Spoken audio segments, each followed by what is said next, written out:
क्योंकि चमड़ी बहुत सख्त थी। इसे काटना या उधेड़ना उसकी शक्ति से बाहर की बात थी। अचानक एक बब्बर शेर वहां आ धमका। भेड़िया बोला, महाराज, मेरे मालिक, मैं तो बस आपके लिए ही इसकी रखवाली कर रहा था कि कब आप यहाँ आए और मैं आपको ये भेंट दे सकूं। कृपया आप इसे मेरी तरफ से स्वीकार करें।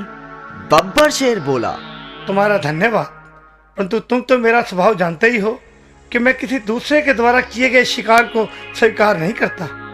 मैं अपनी खुशी से तुम्हारी ये भेंट तुम्हें सौंपता हूँ। और बब्बर शेर अपने रास्ते हो लिया। परंतु मुसीबत अभी खत्म कहाँ हुई थी। अब एक साधारण शेर वहां आ पहुंचा। वह झट से बोला, चाचा जी, आप यहाँ मौत के मुंह में कहाँ घूम रहे हैं? क्या मतलब? चाचा जी, इस हाथी को बब्बर शेर ने मारा है और मुझे इसकी रखवाली के लिए रख छोड़ा है। जाते जाते राजा जी मुझे यह हिदायत दे गए थे, अगर कोई शेर इधर उधर से गुजरे तो मुझे सूचित कर देना। अब मैं इस जंगल के सारे शेरों का खात्मा कर दूंगा। इतना सुनते ही शेर की हवा सरक गई।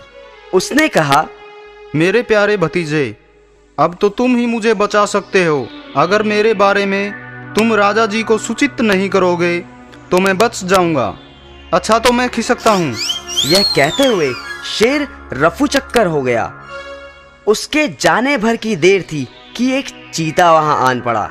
भेड़िए ने मन ही मन सोचा कि इसके दांत बड़े नुकीले हैं, क्यों ना हाथी की चमड़ी इसी से कटवा लूं। बस फिर क्या था, वह झट से बोला, क्यों भांजे, कहाँ रहे इतने दिन? बड़े समय से नजर नहीं आए। और क्या बात, बड़े कमजोर और भूखे लग रहे हो। देखो, यह जो हाथी है इसे बब्बर शेर ने मारा है। मुझे इसका ध्यान रखने के लिए कहा गया है। परंतु यदि तुम इस हाथी का स्वादिष्ट मांस खाना चाहते हो तो जल्दी से इसमें से चीर कर खा जाओ। परंतु जल्दी करना, कहीं राजा जी ना आ जाएं। चीता बोला, नहीं मामा जी, मुझे लगता है ये मेरी सेहत के लिए ठीक नहीं। परंतु भेड़िए ने फिर एक चाल चली। सुनो भांजे, हौसला रखो और खाना शुरू करो। जैसे ही बब्बर शेर मुझे दूर से दिखाई देगा मैं तुम्हें उसके आने की खबर दे दूंगा। बस झट से भाग जाना। तो बस फिर क्या था, चीता भेड़िए के झांसे में आ गया और हाथी के पास पहुंचा। उसने जैसे ही हाथी की चमड़ी को उधेड़ा, भेड़िया चिल्लाने लगा, भांजे फूट लो, शेर आ रहा है। झट से चीता 9-2-11 हो गया। इस तरह भेड़िए ने लंबे समय के लिए अपने भोजन का प्रबंध कर लिया। अक्लमंदी से मुश्किल काम भी आसान किया जा सकता है।